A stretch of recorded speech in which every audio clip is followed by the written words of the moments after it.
Hello student, आप सभी को इंडियन एजुकेशन में स्वागत है। और आप लोग को पढ़ाने के लिए लाई हूँ क्या तो एमएलटी और डीएमएलटी क्लास से मेडिकल लैब टेक्नीशियन से और डिप्लोमा कोर्स से पढ़ाने जा रही हूँ डीएमएलटी विभाग से। तो आज का विषय क्या पढ़ना है तो नर्वस टिश्यू और पार्ट डेंड्राइट के बारे में पढ़ना है। तो देखिए, आप सभी वीडियो अच्छा लगे तो वीडियो को लाइक और सब्सक्राइब जरूर कीजिए।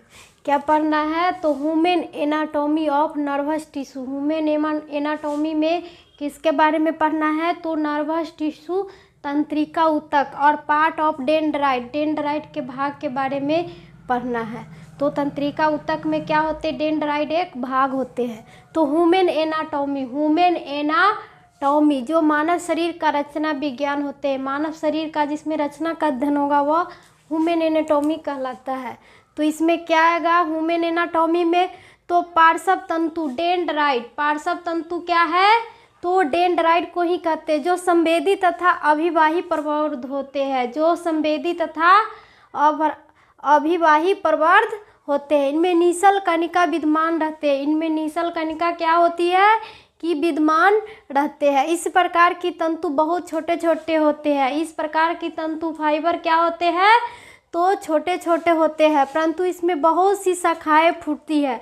परंतु इसमें क्या होती है कि शाखाएं बहुत सी फूटती है। किसमें तो तंत्रिका ऊतक में शाखाएं क्या होती है कि बहुत सी फूटती है। तो तंत्रिका कोशिका इनकी संख्या भिन्न भिन्न होते हैं और तंत्रिका कोशिका की संख्या क्या हो जाती है तो भिन्न भिन्न होते हैं। तो एक धुर वाला एक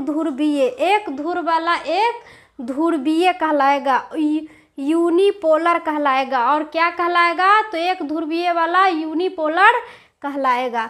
तो दो ध्रुव वाला द्विध्रुवीय, दो ध्रुव वाला क्या कहलाएगा तो द्विध्रुव वाली क्या कहलाएगा तो बिपोलर कहलाता है। क्या कहलाएगा दो ध्रुव वाला द्विध्रुवीय तो बिपोलर कहलाता है। अनेक ध्रुव वाले बहुध्रुवीय, अनेक ध्रुव वाले क्या हो गए तो बहुध्रुवीय तो मल्टीपोलर कहलाता है। और क्या कहलाते हैं तो मल्टीपोलर कहलाते, जो अनेक ध्रुव वाले होगा वह क्या कहलाएगा तो मल्टीपोलर कहलाएगा, बहुध्रुवीय कहलाता है।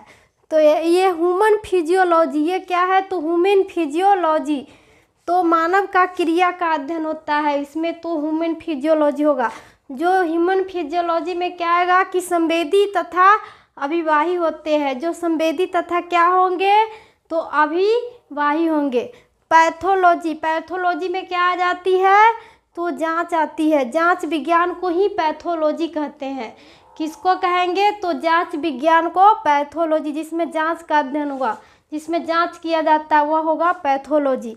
तो पैथोलॉजी क्या है तो पैथोलॉजी में कण रहित श्वेत कोशिकाएं। पैथोलॉजी में क्या है कि कण रहित, जो कण रहित श्वेत कोशिकाएं को क्या कहते हैं तो एग्रेनुलोसाइट्स कहते हैं। क्या कहेंगे कण रहित कोशिका को तो एग्रेनुलोसाइट्स कहते हैं।